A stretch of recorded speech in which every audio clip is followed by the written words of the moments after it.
안녕하세요.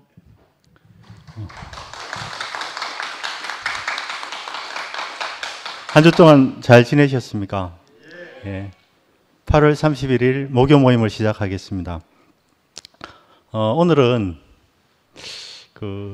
제가 안 그래도 이 2PM의 정체성과 11시의 정체성에 대해서 많은 질문을 하길래 제가 고민을 한번 해봤습니다. 구체적인 차이가 무엇인가?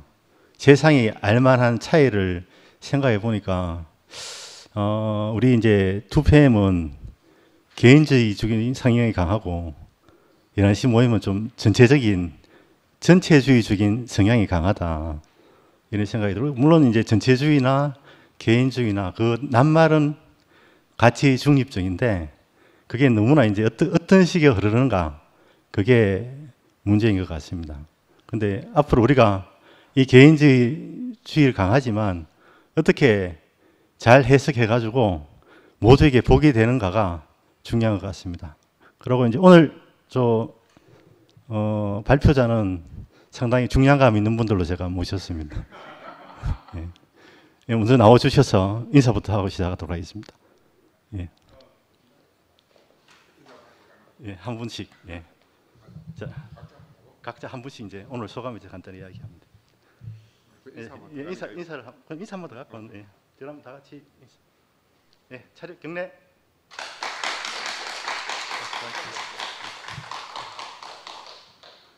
그러면 이제 오늘 발표할 주제에 대해서 간략하게 한번 읽고 시작하도록 하겠습니다. 모니터 띄워주세요. 없어요? 상당히 곤란하게 하네 오늘. 그러면 이영미 자매께서 나오셔서 제가 조금 읽고 그 다음 이영미 자매가 읽도록 하겠습니다. 예. 그 안에 생명이 있었다. 복음서 중 요한복음의 중심 주제는 생명입니다. 그 안에 생명이 있었다. 그를 믿는 자마다 영생을 얻게 하려 하십니다. 나는 부활이요 생명이다.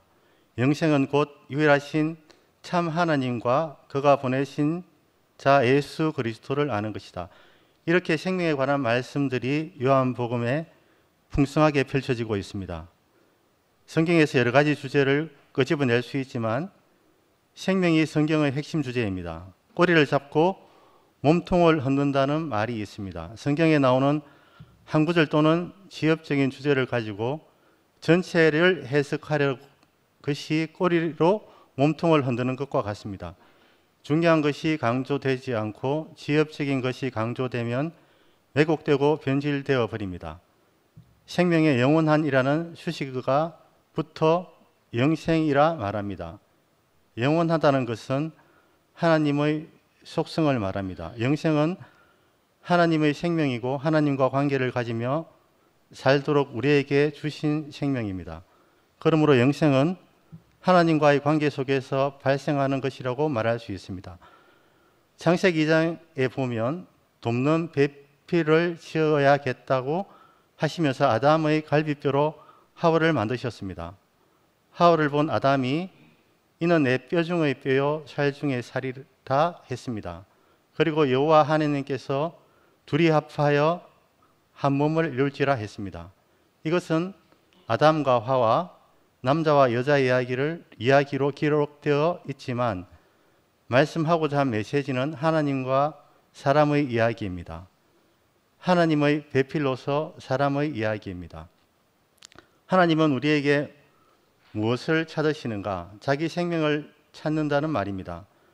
이는 내 뼈 중의 뼈요 살 중의 살이라 이렇게 말할 수 있는 사람을 찾으시는 것입니다.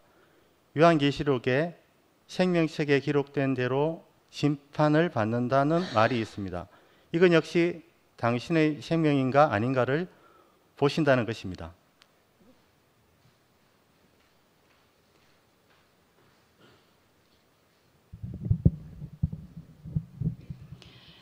우리는 무엇으로 하나님을 기쁘시게 하겠습니까? 구약에서는 일처번제와 일만의 수양의 기름과 같은 것으로 하나님을 기쁘시게 할까 하며 여러 가지로 고민했지만 하나님은 오직 자기 생명을 기뻐하신다는 것입니다. 예수님이 오셨을 때 무엇을 하시기도 전에 이는 내 사랑하는 아들이요 내 기뻐하는 자라고 했습니다. 그것은 아들이기 때문에, 자기 생명이기 때문에 그러한 것입니다. 우리 인생의 근본적인 문제는 하나님의 생명이 우리에게 있는가 하는 것이지 우리가 무엇을 했느냐 하는 것이 아닙니다. 요한복음 10장에 내가 온 것은 양으로 생명을 얻게 하고 더 풍성히 얻게 하려는 것이다. 예수 자신의 생명을 우리에게 주시겠다는 말씀입니다. 그분을 그렇게 살게 한 생명을 우리에게 주시겠다는 것이지요. 생명은 삶의 가장 깊은 원천입니다. 나는 왜 이렇게 사는가?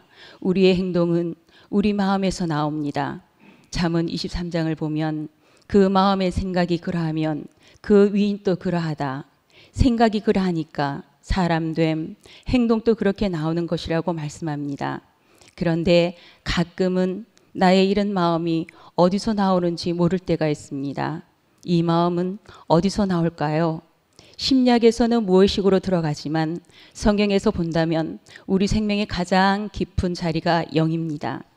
예수님이 겟세마네 동산에서 땀이 땅에 떨어지는 핏방울처럼 되면서 기도하셨습니다. 겟세마네 동산은 기름 짜는 곳입니다. 기름을 짜면 그 열매의 가장 깊은 속이 나옵니다. 그래서 성경에서는 기름을 영에 비유하고 있습니다. 예수님은 기름이 짜이는 것처럼 기도하고 있었습니다. 내 원대로 마옵시고 아버지의 원대로 하옵소서. 이것은 기름이 짜이듯 예수님에게서 나오는 말씀이었습니다. 가장 깊은 본질, 그것은 예수를 그렇게 살게 한 정신이고 영이었습니다.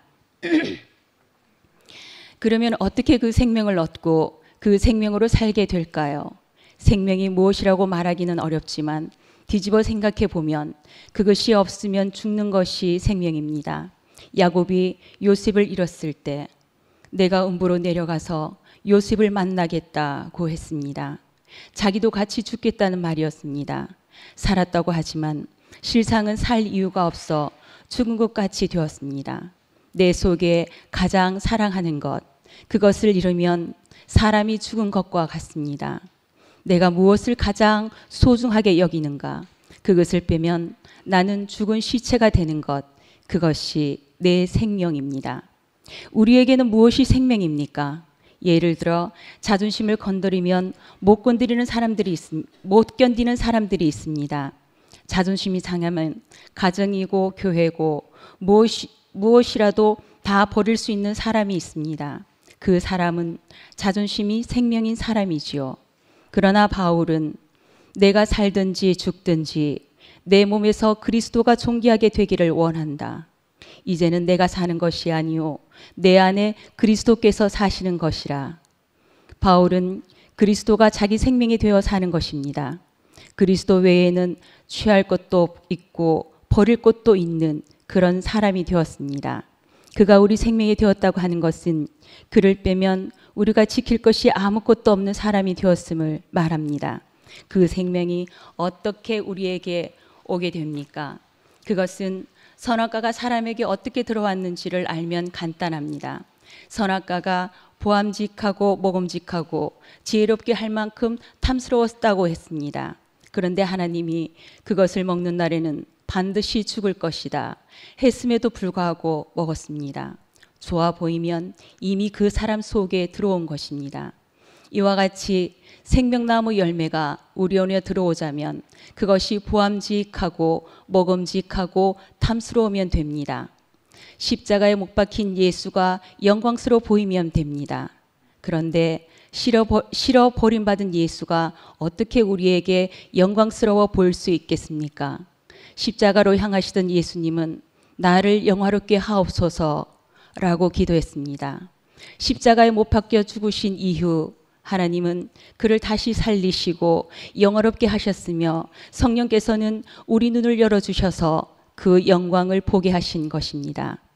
우리 눈에 죽고 다시 사신 분의 영광이 보일 때 그분 안으로 침례받게 됩니다. 물로 침례를 받은 것은 물 속에 푹 잠기는 것이지만 성령으로 침례받은 것은 성령 속에 푹 빠지는 것입니다. 예수의 영광을 보고 침례되면 예수의 생명으로 사는 것입니다. 예수님이 성전에서 장사하는 사람들의 상을 엎으시는 것을 제자들이 봤을 때 시편 말씀 주의 성전을 사모하는 열심이 나를 삼키리라 한 것을 기억했다고 합니다. 예수님은 하나님의 말씀에 삼켜진 사람이었습니다. 그래서 하나님의 품속에서 나온 독생자다 이렇게 말을 하게 된 것입니다. 삼켜졌기 때문에 깊은 속까지 들어가게 되었습니다.